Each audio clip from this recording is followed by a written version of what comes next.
नमस्कार इंडिया, स्वागत है आप लोगों का टीचर्स कॉलेज की एक और नई धमाकेदार वीडियो के अंदर।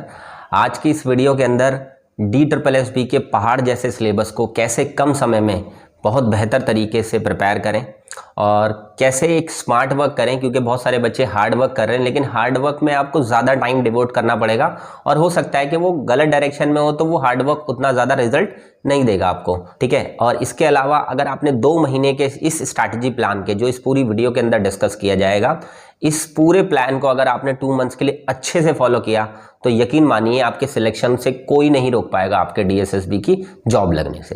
तो चलिए आज की वीडियो को स्टार्ट करते हैं। तो आज की वीडियो में DSSB के अंदर आपको क्या पढ़ना है, कितना पढ़ना है और कैसे पढ़ना है, इन तीनों चीज़ों के बारे में मैं बहुत अच्छे से बताऊंगा। और मुझे लगता है कि अगर आपके ये 3 पॉइंट क्लियर है ना तो 101% आपके सामने पूरी की पूरी पिक्चर क्लियर है और आप उसको अच्छे से फॉलो कर लेंगे बस, और आपका सिलेक्शन कहीं नहीं गया फिर। ठीक है, आपके हाथ में है सिलेक्शन और इन सारी चीज़ों को फॉलो करके आप 100% अपने सिलेक्शन को इंश्योर कर पाएंगे। सिलेबस तो खैर काफ़ी ज़्यादा है, इसमें तो कोई डाउट नहीं है, लेकिन आपको बिल्कुल भी चिंता करने की ज़रूरत नहीं है, क्योंकि आपका मेंटोर या यूं कह लीजिए आपका मेंटोस, क्योंकि दोनों ही दिमाग की बत्ती जला देते हैं, तो मैं आपका वो मेंटोर हूं जो आपकी ज़रूर दिमाग की बत्ती जला करके जाऊंगा। जैसे मेंटोस खाने के बाद दिमाग की बत्ती जल जाती है, वैसे ही आपका मेंटोर भी आपकी दिमाग की बत्ती जला सकता है, जिसके जलने के बाद क्या करना है, कैसे करना है और कितना करना है ये आपका क्लियर हो जाएगा। ठीक है, और काफ़ी बच्चे बोल रहे हैं कि सर टाइम कितना है, टाइम कितना है, क्या इतने टाइम में प्रिपेयर कर पाएंगे? तो काफ़ी इनफ टाइम है, मतलब मिनिमम आपके पास 2 से 3 महीने हैं जिसके अंदर आप अपनी प्रिपरेशन को बहुत अच्छे तरीके से, वेल सेटल्ड तरीके से, जैसे एक टॉपर करता है वैसे अरेंज कर सकते हो। अगर कोई बच्चा कोचिंग लेने के बारे में सोच रहा है तो कोचिंग ले सकता है, कोई बच्चा सेल्फ स्टडी के बारे में सोच रहा है तो सेल्फ स्टडी कर सकता है, कोई बच्चा यूट्यूब से करने की सोच रहा है तो यूट्यूब से कर सकता है, या सारा कुछ सिलेबस कंप्लीट हो गया तो उसके लिए प्रैक्टिस के लिए बहुत इनफ टाइम है। बस आप लोगों को एक्शन लेना है कि आपको कैसे आगे बढ़ना है। अपनी अपनी सिचुएशन देखो और सिचुएशन के अकॉर्डिंग डिसीजन लो। अब सबसे पहले डिस्कस कर लेते हैं। काफ़ी बच्चे बोलते हैं कि सर हम लोग किस तरीके का टाइम टेबल बनाएं, कौन सी चीज़ें फॉलो करें, कितना टाइम डिवोट करें। तो देखो 3 तरीके के स्टूडेंट्स होते हैं। एक पहला स्टूडेंट जो एक हाउसवाइफ है, जो घर में रह करके अपने घर के काम भी करती है और अपना DSSB की प्रिपरेशन भी कर रही है। दूसरे वो लोग जो स्टूडेंट है, स्टूडेंट दैट मीन्स वो कोई जॉब नहीं करते, सिर्फ उनका काम फोकस करना है DSSB की प्रिपरेशन को, या अपनी जो भी वो स्टूडेंटशिप में या जो भी वो डिग्री डिप्लोमा कर रहे हैं उस चीज़ को कंप्लीट करना है। तीसरे वो लोग जो जॉब पर्सन है। इन तीनों लोगों के लिए क्या क्या टाइम टेबल फॉलो होना चाहिए मैं उनके बारे में बहुत अच्छे से बताऊंगा। जो भी मैं आज आपको प्लान बनाने वाला हूँ वो आप लोगों के लिए 2 मंथ्स का कंप्लीट स्ट्रैटेजी, एक मास्टर प्लान होगा, जिसको 2 मंथ्स के अंदर आपको हर हाल में कंप्लीट करना भी होगा, और 2 मंथ्स के बाद आपके एग्जाम होने के चांसेस भी उतने ही ज़्यादा होंगे। ठीक है, तो अगर आप जॉब पर्सन है तो मिनिमम 2 से 3 घंटे अगर आप पूरे दिन में देते हैं तो वाकई में आप काफ़ी अच्छा टाइम अपनी प्रिपरेशन को दे रहे हैं, अगर जॉब पर्सन है, क्योंकि उसके पास इससे ज़्यादा समय नहीं हो पाएगा मुझे लगता है। इसके अलावा अगर इससे ज़्यादा देते हैं तो बहुत बढ़िया बात है, मिनिमम इतना तो देना पड़ेगा। अगर आप हाउस वाइफ हैं, ठीक है, हाउस वाइफ के लिए मिनिमम 4 आवर्स देने ज़रूरी हैं। अब ये 4 आवर्स मॉर्निंग में 2 आवर्स, इवनिंग में 2 आवर्स ऐसे करके दे सकते हो, या डायरेक्टली आफ्टरनून के अंदर अगर आपके पास टाइम फ्री होता है तो उस टाइम पे दे सकते हो, वो टोटली आप पे डिपेंड करता है। लेकिन अगर आप स्टूडेंट हैं या आप फ्री रहते हैं या घर पर ही रहते हैं और आपका काम सिर्फ प्रिपरेशन करना है तो मिनिमम 8 आवर्स की स्टडी आपको करनी ही करनी पड़ेगी, इसका कोई भी ऑल्टरनेट नहीं है। ठीक है, तो ये मिनिमम मैंने क्राइटेरिया बताया, इतना अगर आप टाइम दे रहे हैं तो दैट मीन्स आप अपने आप को पूरी तरीके से जस्टिफाई कर रहे हैं टाइम टेबल के मामले में। आज बच्चों 16 अगस्त है और 16 अगस्त से लेकर के 16 अक्टूबर तक का ये प्लान रहेगा, तो आपको इस पूरे 2 मंथ्स के अंदर अच्छे से हर एक चीज़ को फॉलो करने की ज़रूरत है। आगे अब मैं डिस्कस करने वाला हूँ सिलेबस के बारे में, कंटेंट के बारे में, ठीक है, और लर्निंग के बारे में कि आपको लर्निंग क्या करनी है, और प्रैक्टिस के बारे में, एंड इसके अलावा PYQs के बारे में। तो ये सारी चीज़ें कंप्लीट करने के बाद आपकी प्रिपरेशन कंप्लीट हो जाती है। तो सबसे पहले जैसे मैंने सिलेबस बोला, तो बहुत सारे बच्चों को मैंने सिलेबस ऑलरेडी शेयर किया हुआ है। अगर आप देखेंगे मेरी यूट्यूब की वीडियोस के अंदर मैंने सभी सब्जेक्ट से सेपरेटली सिलेबस बताया हुआ भी है टॉपिक वाइज, तो आप जा करके उन वीडियोस को देखिए। अगर फिर भी आप चाहते हैं कि सर मुझे PDF फॉर्मेट में आप सिलेबस प्रोवाइड कीजिए तो मुझे 9310218363 नंबर पर व्हाट्सएप पे मैसेज कीजिएगा। मैं 100% आपको आपका जो भी सिलेबस है DSSB के पार्ट 1 का वो जरूर प्रोवाइड कराऊंगा। ठीक है, करते हैं कंटेंट की। तो अगर जीएस के कंटेंट के बारे में आप लोग मुझसे पूछना चाहते हो तो जीएस के लिए आप देखो मनोहर पांडे खरीद सकते हो, ठीक है। मनोहर पांडे, अरिहंत की बुक आती है मनोहर पांडे के नाम से, और या लूसेंट की ले सकते हो आप, जो जीके होती है जिसमें जनरल नॉलेज और जनरल स्टडीज यानी जीएस के टॉपिक्स भी होते हैं, वो आप कर लेते हैं तो वो इनफ होती है आपके लिए, ठीक है। इसके अलावा आप क्या करेंगे, इसके अलावा एक स्पीडी खरीदेंगे आप करंट अफेयर्स की, जो क्या होता है पूरे 1 ईयर का डेटा होता है और 1 लाइनर होते हैं और टॉपिक वाइज करंट अफेयर्स भी दी होती है। ये 2 चीजें कर लो, ठीक है। या तो कोई भी जीके जीएस की बुक खरीद लो, लूसेंट या मनोहर पांडे जो मैंने 2 बताए इनमें से ले लो, या किसके अलावा भी कोई और ले सकते हो, कोई फर्क नहीं पड़ता, ठीक है। इसके अलावा आपको क्या करना है, जीके जीएस की प्रैक्टिस करनी है, यानी जो मैं यूट्यूब के ऊपर आप लोगों को प्रैक्टिस के क्वेश्चंस लेकर के आता हूं ना, कभी 20 क्वेश्चंस, कभी 30 क्वेश्चन, या बीच बीच में आपको टॉपिक भी कराता रहूंगा, इसको कंप्लीट करना अपने एग्जाम तक, ठीक है। इसके अलावा आपको डीएसएसबी के जितने भी क्वेश्चंस 2024 के अंदर आए हैं, वैसे तो मैं जीएस जीके की प्रैक्टिस में सारा कुछ कराऊंगा ही, और इसके अलावा आपको कुछ करने की जरूरत नहीं पड़ेगी, और आराम से ये स्ट्रैटेजी फॉलो करके, यानी 3 चीजें फॉलो करके, एक बुक लेनी है जीके जीएस की, एक स्पीडी का करंट अफेयर्स, और इसके अलावा जीके जीएस की जो प्रैक्टिस मैं आप लोगों को कराता हूँ और करंट अफेयर्स की भी प्रैक्टिस होगी इसके अंदर। ये तीनों चीजें मिला करके करीबन आपके 18 से 20 नंबर जरूर इंश्योर हो जाएंगे, इस चीज के लिए मैं आपको श्योर करता हूँ, ठीक है। बात करते हैं सेकंड हिंदी की। तो हिंदी की ग्रामर के अंदर कोई भी हिंदी की ग्रामर की बुक खरीद लो, सारी हिंदी की ग्रामर के टॉपिक्स होनी चाहिए उसके अंदर, ठीक है। किसी भी पब्लिशर की ले लो चाहे, ठीक है, लूसेंट की ले लो, ज़्यादातर बच्चे लूसेंट की खरीदते हैं। और इसके अलावा डीएसएसबी के पीवाईक्यूज जितने भी पार्ट 1 जिसमें कॉमन है ना, सारा हिंदी का पीवाईक्यूज ले लो। इसके अलावा हिंदी की प्रैक्टिस जो भी आती है आपके पास, practice in the sense topic wise जो प्रैक्टिस होती है वो फुल ऑन प्रैक्टिस करो, और यकीनन इसमें 20 में से 20 नंबर भी आसानी से लाए जा सकते हैं, और ग्रामर की बुक से ग्रामर का टॉपिक क्लियर हो जाएंगे। इसके अलावा ग्रामर का कुछ कंटेंट होता है जैसे 1 वर्ड सब्स्टिट्यूशन, पर्यायवाची, ये सभी में कॉमन होते हैं, तो इसके लिए ज़्यादा हेडेक लेने की जरूरत नहीं है, किसी बुक से लर्न कर लेना, ठीक है। नेक्स्ट बात करते हैं इंग्लिश की। तो इंग्लिश ग्रामर सबसे पहले, फिर उसके बाद इंग्लिश ग्रामर के लिए कोई भी बुक जो भी आपके मार्केट के अंदर अवेलेबल है इंग्लिश ग्रामर की, वो बुक खरीद सकते हो आप, ठीक है, जिसमें सारे टॉपिक कंप्लीट हो जाए। इसके अलावा आप एक डीएसएसपी का पीवाईक्यूज खरीद लेना, या किसी भी अदर एग्जाम का भी खरीद लोगे जिसमें इंग्लिश के क्वेश्चन पेपर्स आपको देखने को मिल जाए, जिसमें इंग्लिश के जितने भी ग्रामर के टॉपिक हैं उनके सारे टॉपिक्स आए हुए हो, ठीक है। इसके अलावा इंग्लिश की प्रैक्टिस 18 से 20 नंबर की आप कर सकते हैं, ठीक है, वो ज़्यादा बेटर हो जाएगी आपके लिए। इसके अलावा अगर आप लोग मैथ्स के अंदर चाहते हैं कि अच्छे से आपकी प्रिपरेशन हो, तो मैथ्स कोई भी कॉम्पिटिटिव एग्जाम की अगर आप बुक लेते हैं जिसमें सारे अर्थमेटिक वाले सेक्शन, मतलब एडवांस मैथ्स नहीं, जिसमें सारा अर्थमेटिक सेक्शन कंप्लीट हो जाता हो, वो वाली कोई भी बुक ले सकते हैं आप, ठीक है, जो भी मार्केट में अवेलेबल मिल जाए आपको, ठीक है। एंड इसके अलावा डीएसएसबी के पीवाईक्यूज आपको ईजिली मिल जाएंगे, बहुत सारे पीवाईक्यूज की बुक आती है, उसमें ओनली मैथ्स के जो पीवाईक्यूज है ना उसको आप अच्छा आसानी से कर सकते हैं। इसके अलावा रीजनिंग की बात करते हैं, तो रीजनिंग के ना अरिहंत की बुक खरीद लो आप, जिसमें टॉपिक वाइज आप लोगों को सारी प्रैक्टिस मिल जाएगी। टॉपिक वाइज मतलब रीजनिंग के सारे टॉपिक मिल जाएंगे, और उसमें आपको ट्रिक वगैरह भी सारी चीज़ें बताई होंगी। और मैं ये कहूँगा कि अरिहंत की book one of the best reasoning की बुक्स है, उसमें जो क्वेश्चंस भी दिए जाएंगे ना वो भी किसी ना किसी डीएसएसबी एग्जाम में या अदर किसी कॉम्पिटेटिव एग्जाम में आए हुए क्वेश्चन ही वो लोग देते हैं उसके अंदर, ठीक है। और डीएसएसबी के जो क्वेश्चन पेपर्स है उसमें रीजनिंग वाला सेक्शन प्रैक्टिस वहाँ से कर लीजिए, ठीक है। तो अभी कंटेंट के बारे में सारी चीज़ें मैंने बता दी, सिलेबस के बारे में बता दिया, एंड अब बात करते हैं लर्निंग की। तो लर्निंग में क्या क्या करना है, मतलब याद क्या क्या करना है आपको। देखो, एक तो जीएस जीके याद करनी है आपको, ठीक है। इसके अलावा करंट अफेयर्स याद करनी है, बुक्स मैंने ऑलरेडी बता दी है आपको इसी वीडियो के अंदर।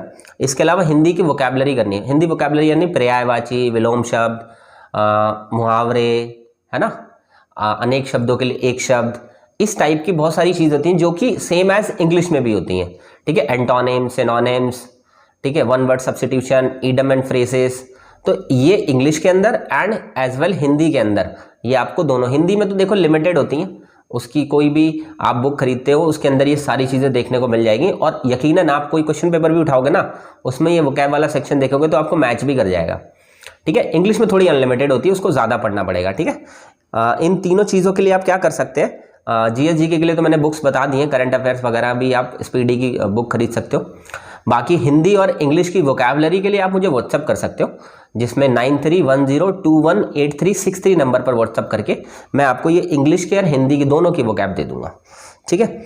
इसके अलावा आप प्रैक्टिस की बात करते हैं तो प्रैक्टिस आप मॉक टेस्ट से कर सकते हैं, जैसे कि आप लोगों का पेपर ऑनलाइन होगा तो ऑनलाइन मॉक टेस्ट कर सकते हैं। ऑनलाइन मॉक टेस्ट के लिए आप क्या कर सकते हैं, या तो यूट्यूब के थ्रू, जैसे मैं बहुत सारे सब्जेक्ट्स की प्रैक्टिस आप लोगों को कराऊंगा, हर एक सब्जेक्ट की पार्ट 1 के, तो वहाँ से एक प्रैक्टिस कीजिए। इसके अलावा ऑनलाइन मॉक टेस्ट अटेम्प्ट करना, है ना, ऐप के ऊपर अटेम्प्ट करना, जो कि फ्री ऑफ कॉस्ट रखूंगा मैं आप लोगों के लिए। तो टीचमेंट ऐप के ऊपर मैं आपको free of cost mock test available कराऊंगा। इसके लिए आपको मुझे क्या करना होगा, 9310218363 नंबर पर व्हाट्सएप पे मैसेज करके फ्री मॉक टेस्ट लिखना होगा और अपना नाम लिखना होगा और किस पोस्ट के लिए आपने अप्लाई किया है ये भी बताना होगा। ठीक है, मैं आपको उसमें ऐड कर दूंगा और वीक में 1 या 2 मॉक टेस्ट मैं आपको फ्री ऑफ कॉस्ट जरूर प्रोवाइड कराऊंगा उसके अंदर। ठीक है, इसके अलावा बात करते हैं PYQs की। तो DSSB के PYQs की आप एक तो कोई भी बुक खरीद सकते हैं, ठीक है, मार्केट में इजीली मिल जाएगी। किरण पब्लिकेशन की मैं ज़्यादातर रिकमेंड करता हूं क्योंकि वो आसानी से DSSB के क्वेश्चन पेपर्स उसके अंदर मिल जाते हैं। ठीक है, बाकी पब्लिशर इतना ज़्यादा DSSB पर फोकस नहीं करते, लेकिन किरण पब्लिकेशन दिल्ली का ही पब्लिशर है, तो बहुत आसानी से आपको यहाँ पर सारे सब्जेक्ट्स की PYQs की बुक मिल जाएंगी। ठीक है, इसके अलावा आप DSSB की वेबसाइट के ऊपर भी जा सकते हैं, DSSB की वेबसाइट पे भी DSSB के PYQs मिल जाएंगे। और इसके अलावा दोनों जगह से कलेक्ट करने के बाद फिर भी आपको कोई कमी लगे या दोनों जगह से नहीं कलेक्ट कर पाओ, फिर भी आपको DSSB के PYQs चाहिए तो सेम एज मुझे 9310218363 नंबर पर व्हाट्सएप पे मैसेज करना। मैं आपको DSSB के PYQs जो मेरे पास PDF में अवेलेबल है मैं आपको जरूर शेयर करूंगा। ठीक है, अब बात करते हैं टाइम टेबल की। तो देखो टाइम टेबल के अंदर आपको क्या क्या बनाना चाहिए वो मैं बता देता हूँ। मॉर्निंग में मिनिमम आपको 1 से 2 घंटे जरूर निकालने चाहिए अर्ली मॉर्निंग के। ठीक है, जब आप लोग जैसे ही उठते हैं उसके बाद आपके पास 1-2 घंटा ऐसा स्पेयर होना चाहिए, लेकिन उसके लिए अर्ली मॉर्निंग के लिए आपको 5 बजे एटलीस्ट उठने की जरूरत पड़ेगी। ठीक है, क्योंकि फिर उसके बाद ही आप 7 बजे आपकी जो भी दैनिक क्रियाएं हैं या जो भी आप ऑफिस जाना है या जहां भी जाना है वो कर पाएंगे। ठीक है, और इवनिंग लेट इवनिंग, ठीक है, ये ऐसा टाइमिंग है मॉर्निंग में 1 से 2 घंटे या इवनिंग लेट इवनिंग में 1 से 2 घंटे जो हर एक बच्चा निकाल सकता है, तो ये जरूर निकालें सेपरेटली अपनी क्लासेस के अलावा, जो भी यूट्यूब पर मैं आप लोगों को प्रैक्टिस कराऊंगा उसके अलावा। ठीक है, ये 2 टाइमिंग जरूर निकालें। और अगर मैं बात करूं कि पूरे दिन में आपको मिनिमम कितनी स्टडी करने की जरूरत है, तो बच्चों 2 से लेकर के 6 घंटे के बीच में अवेलेबिलिटी ये क्या हो सकती है, आपके जो भी अवेलेबिलिटी है उसके अकॉर्डिंग। अगर आपके पास दिन में 2 घंटे निकलते तो आप ज़रूर निकालें, और मैक्सिमम आपको 6 घंटे या 8 घंटे तक ज़रूर निकालने की ज़रूरत पड़नी चाहिए। ठीक है, इसके अलावा मैंने बोला कि आप लोगों को जो क्लास की टाइमिंग है वो तो सेपरेट हो गई। ठीक है, ये क्लास की टाइमिंग के सेपरेटली आपको निकालने पड़ेंगे। ठीक है, आगे बात करते हैं कि डेली का आपको क्या शेड्यूल बना करके रखना चाहिए। तो डेली देखो आपको GK GS करंट अफेयर्स तो पढ़नी ही पढ़नी है, चाहे कुछ भी हो जाए। उसके लिए मॉर्निंग इवनिंग में टाइम निकालो या मॉर्निंग में पढ़ लो। ठीक है, दूसरी चीज सब्जेक्ट वाइज प्रैक्टिस भी करनी है डेली बेसिस पर। ठीक है, आप मिनिमम 2 सब्जेक्ट्स उठा सकते हो जिनकी आपको प्रैक्टिस करनी है। यानी प्रैक्टिस में भी क्या करना है, या तो टॉपिक वाइज कर लो, नहीं तो पूरा पेपर की तो जरूर करना। ठीक है, मिनिमम 2 सब्जेक्ट, 5 कर रहे हो तो वेल एंड गुड है। ठीक है, लेकिन मिनिमम 2 सब्जेक्ट तो करने ही पड़ेंगे आपको। इसके अलावा अगर मैं बात करूं वीकली की, तो वीकली आपको ना 2 फुल पेपर्स, पार्ट 1 के 2 फुल पेपर्स पूरे वीक के अंदर, पार्ट 2 के 2 फुल पेपर्स पूरे वीक के अंदर आपको ज़रूर प्रैक्टिस करनी चाहिए, उसके ऊपर ज़रूर फोकस करना चाहिए, और जो भी डाउट्स निकल कर के आए उनकी प्रिपरेशन अच्छे से करनी चाहिए। ठीक है, अब बात करते हैं फाइनली मैं आपकी कैसे मदद कर सकता हूं। क्योंकि देखो DSSB का एग्जाम क्रैक करना है तो एक मेंटोर का साथ होना बहुत ज़्यादा ज़रूरी है। बिना मेंटोर के आप एक गलत डायरेक्शन में भी जा सकते हो, और वो गलत डायरेक्शन कुछ नहीं, आपका समय खराब करेगी, आपकी लाइफ के साथ खिलवाड़ करेगी, और आपको DSSB सिलेक्शन से दूर ले जा करके खड़ा कर देगी, और आपको फाइनली समझ में भी नहीं आएगा कि आप कहाँ चले गए और क्या आपने किया। ठीक है, तो प्रोडक्टिव करना है तो मेंटोर के साथ रहो। अगर आप किसी पेड बैच के अंदर कनेक्टेड हो किसी भी जगह पर, तो उनकी गाइडेंस में पढ़ो। ठीक है, अगर आप YouTube पे कनेक्टेड हो तो उनकी गाइडेंस में पढ़ो। अगर मेरे साथ कनेक्टेड हो, चाहे पेड बैच में कनेक्टेड हो, चाहे फ्री बैच में कनेक्टेड हो, चाहे YouTube की वीडियोस के थ्रू मेरी स्ट्रैटेजी वीडियोस या मेरे जो भी मैं प्रैक्टिस वीडियोस कराता हूँ उनके तरीके से आपको कहीं से भी मेरे साथ कनेक्टेड हो, तो पूरी तरीके से मेरी मान करके चलना, यकीनन आपका रिजल्ट वही होगा जो आप चाहते हो।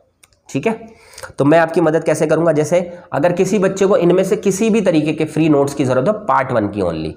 ठीक है, पार्ट 2 के नोट्स मैं नहीं दे पाऊंगा, हाँ आपको बता दूंगा कि पार्ट 2 के नोट्स के लिए आपको क्या करना चाहिए, कैसे कैसे चीज़ें करनी चाहिए। 1-2 सब्जेक्ट्स में मैं हेल्प कर दूंगा। ठीक है, पार्ट 2 के बस, पार्ट 1 के तो आप जो भी मांगेंगे मदद, मैं ज़रूर आपकी मदद करने के लिए रेडी रहूँगा। ठीक है, इसके अलावा आपको DSSB के PYQs की रिक्वायरमेंट होगी तो PYQs के लिए आप बता देना, मुझे मैसेज कर देना। ठीक है, मैंने आपको नंबर ऑलरेडी बता दिया, अभी लास्ट में भी मैं नंबर बता दूंगा। और इसके अलावा GK GS की क्लास, जो मैं प्रैक्टिस की क्लास आप लोगों के लिए मॉर्निंग में लगाऊंगा। ठीक है, अभी मैंने 1-2 दिन से क्लासेस नहीं ली हैं, बाकी मैंने बैक टू बैक काफ़ी क्लासेस ली हैं। तो GK GS की जो मॉर्निंग की क्लास है ना, ये आपके लिए बहुत ज़्यादा वर्थफुल होगी। आप यकीनन इसको एग्ज़ाम तक ज़रूर अटेंड करें और ये आपके बहुत सारे मार्क्स पक्के करा सकते हैं। मिनिमम आपको 18 मार्क्स तो दिला ही देगी ये, ठीक है, क्योंकि इसमें मैं सारी चीज़ें कवर करने वाला हूँ। आगे बात करते हैं सब्जेक्ट वाइज प्रैक्टिस की। तो सब्जेक्ट वाइज प्रैक्टिस का भी एक टाइम निकाल रहा हूँ मैं, ठीक है। जैसे कि यूट्यूब के ऊपर मैं एक सब्जेक्ट वाइज प्रैक्टिस कराऊंगा, जैसे हर दिन अलग अलग सब्जेक्ट्स को उठाऊंगा और उसके अंदर PYQs के क्वेश्चंस उठाऊंगा, जिसमें आपको डिटेल एक्सप्लेनेशन के साथ वो पूरी प्रैक्टिस कराऊंगा, ठीक है। कुछ समय के बाद मैं हर दिन सारे सब्जेक्ट्स को उठाऊंगा। अभी क्या करेंगे, एक दिन में एक ही सब्जेक्ट्स को करेंगे, ठीक है। इसके अलावा फ्री बैच की क्लासेस मैं आप लोगों को कंटिन्यूसली प्रोवाइड कराऊंगा। अभी जैसे मंडे टू फ्राइडे का हम लोगों ने टाइमिंग रखा है, अभी टाइमिंग ऊपर नीचे है, कभी 8 बजे भी टाइमिंग रखने की मैं प्लान कर रहा हूँ या इवनिंग में 10:30 की भी प्लान कर रहा हूँ। तो जो भी टाइमिंग रखूँगा मैं फॉर श्योर आपको वो टाइमिंग बता दी जाएगी और नेक्स्ट वीक से जो कमिंग वीक आ रहा है उससे आपको वो एक कंफर्म जो टाइमिंग होगी, चाहे वो रात की टाइमिंग हो चाहे इवनिंग की टाइमिंग हो, उस पर कंटिन्यू आप अपनी फ्री क्लासेस अटेंड करते रहिएगा एग्जाम तक, वो आपको कंटिन्यू मिलेंगी, ठीक है। इसके बाद बात करते हैं कि काफ़ी सारे बच्चे जैसे पेड बैच के बारे में पूछ रहे थे। तो देखो मेरा ये मानना है, अगर आप लोग ठीक ठाक लेवल पर हो, अगर आपके बेसिक क्लियर हैं, तो किसी भी बच्चे को पेड बैच ज्वाइन करने की कोई ज़रूरत नहीं है, ठीक है। क्योंकि आप लोग फ्री क्लासेस से, प्रैक्टिस से और GK GS की जो भी मैं प्रैक्टिस कराऊंगा इन सब को कर लेते हो ना, तो ये आपके लिए पेड बैच से भी ज़्यादा इंपॉर्टेंट हो जाएगा, क्योंकि ऑलरेडी आपने सीखा हुआ है और ऊपर से ये सारी चीज़ें करोगे तो और एडवांस लेवल पर भी आ जाओगे और प्रैक्टिस भी आपकी अच्छी खासी हो जाएगी। लेकिन अगर आप बेसिक आपका कमज़ोर है, अभी आपने प्रिपरेशन स्टार्ट नहीं करी है, ठीक है, या आप बहुत सारे सब्जेक्ट्स को लेकर, जैसे स्पेशली बच्चे मैथ्स को लेकर के बहुत ज़्यादा डिप्रेस फील कर रहे हैं कि मैथ्स का क्या होगा, या इंग्लिश को लेकर के कर रहे हैं, तो अगर ऐसा कहीं है आपका 1-2 सब्जेक्ट के अंदर, तो उस कंडीशन में आप पेड बैच की तरफ सोच सकते हो, क्योंकि अभी वो समय नहीं है कि बेसिक से आप फ्री बैच में सारी चीज़ें कवर कर पाओगे, ठीक है। वो बैच जो फ्री बैच का चलाया जा रहा है, ऑलरेडी जो बच्चा बहुत कुछ कर चुका है या जिस बच्चे ने काफ़ी सारी चीज़ें कर ली हैं, उसके लिए तो ये बहुत one of the best batch है, ठीक है। और अगर आप बेसिक वाले हैं, अगर आप किसी भी टॉपिक में या किसी सब्जेक्ट में रिस्क नहीं लेना चाहते हैं, या आपको ऐसा लगता है कि यूट्यूब पर वो सारी चीज़ें नहीं कवर कर पा रहे हो या वो रेगुलरिटी नहीं मिल पा रही है आपको, तो उस कंडीशन में पेड बैच के बारे में सोच रहे हो तो ज़रूर ज्वाइन करो।